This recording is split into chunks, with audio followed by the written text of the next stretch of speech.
And welcome back to the final hour of Newsmax Now on this Friday, May 29th. I'm Miranda Kahn, alongside John Bachman. That's me. That is you. And you're there. It's good to have everybody with us here at home. We want to go ahead and get started. The Obama administration has now removed Cuba from the U.S. list of state sponsors of terrorism. You can see that official letter from the State Department here very shortly.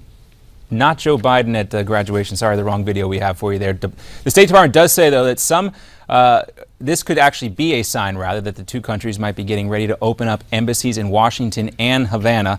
White House Press Secretary Josh Earnest says today, not so fast. There are additional issues that our diplomats are working through before we can reach an agreement about that would yield the opening of embassies. Officials say removing Cuba off the list is an important step towards restoring those diplomatic ties. The other big story that we're following, the White House is also reporting that local Phoenix authorities are in touch with Homeland Security officials as that rally outside of a mosque in Arizona gets underway. Former Marine John Ritzheimer, the man that you see, well, we'll see hopefully coming up, he helped organize that event. He says the shootings at the Draw Mohammed event in Texas really struck a nerve. More than 100 people are planning to attend this event. That's according to a Facebook invitation that you see right there. In Switzerland, Prince Ali Hussein is withdrawing his candidacy to run the international governing body of soccer, and now Sepp Blatter will keep his position as president of the very troubled organization. Blatter failed to get enough votes to win earlier today, but after his opponent withdrew, officials say a second vote was no longer needed. Meantime, the UN Security Council is meeting today to discuss its options to combat extremist groups like ISIS. Homeland Security Secretary Jay Johnson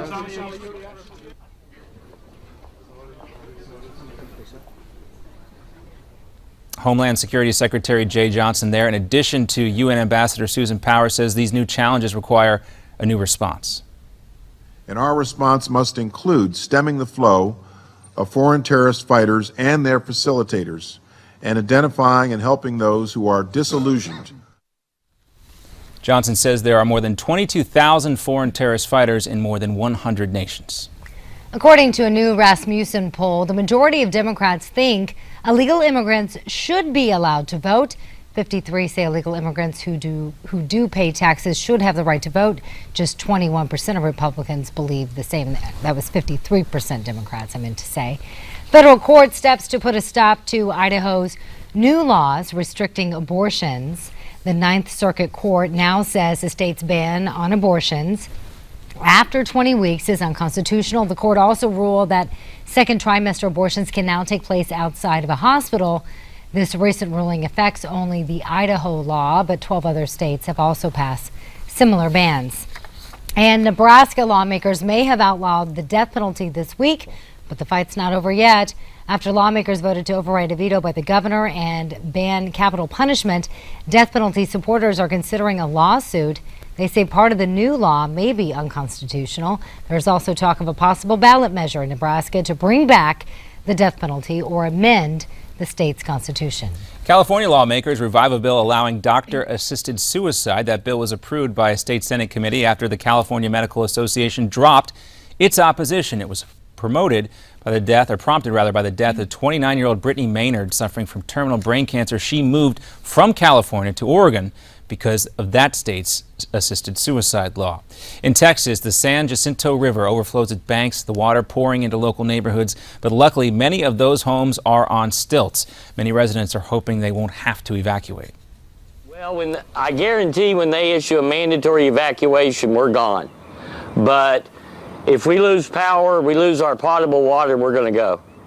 At least 21 people have been killed in the flooding around Texas. That storm has also destroyed thousands of homes and buildings. It's still unclear what is the misconduct that got former Republican Speaker of the House Dennis Hastert in hot water. Hastert is now accused of lying to the FBI and evading bank regulations around large withdrawals. The grand jury indictment says Hastert agreed to pay $3.5 million in hush money to someone. The person is not specifically identified, though, in that indictment. If he is convicted, Hastert could find himself facing several years in prison. Many of his colleagues have already spoken out about the federal charges. Former Virginia Congressman Tom Davis was a member of the leadership team during Hastert's tenure as Speaker from 1999 to 2007. He tells Politico he's in shock. He says Hastert was seen as a man of total integrity. And we are now receiving where the LA Times is reporting that Hastert was allegedly paying a man from his past during the time he worked as a teacher/coach to hide sexual misconduct. The LA Times citing unnamed law enforcement sources. That's the latest that we know right now. But again, this is the LA Times reporting that. As soon as we are able to verify with another source, we'll let you know that it's not been verified. Yeah, it's a tough situation for all involved. Dennis Hastert, a guy who a lot of folks on Capitol Hill respected and outside of Capitol Hill. Yeah, call as him a well. man of integrity. Yep. So I think we have a conversation we held earlier with J.D. Hayworth on this same topic. Let's go ahead and take a listen to that.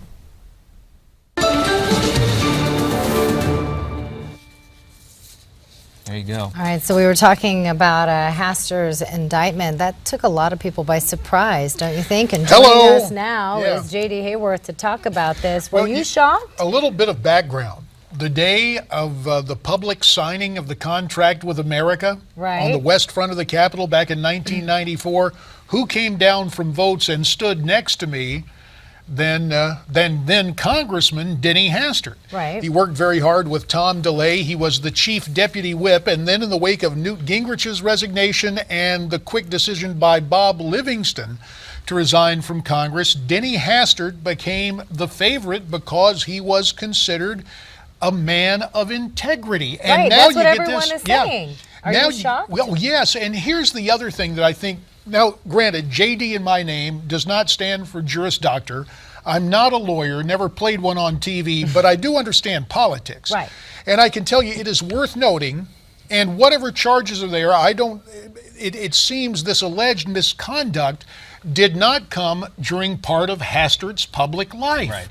And what they're talking about could have been a blackmail attempt, and he was withdrawing cash. Now, where the problem came, I don't know suddenly why this became the purview of the feds. May have to do with RICO and the amount of money being taken out of bank accounts, which still there's a privacy right with, but if he said something to the feds that was inaccurate, if he deliberately misread FBI agents, it's tough. This is a long-standing thing. I've talked to a federal prosecutor about this one time, which involved a similar corruption case on a much smaller scale, and I said, it doesn't seem like that big of a deal, like more of an error than a mistake. But the mistake is when you lie, and this is what the prosecutor told me, you don't lie to the FBI because they don't forget. But the other thing that happens is this, and this is what ambitious and politically minded United States attorneys do. I don't necessarily think it happened here.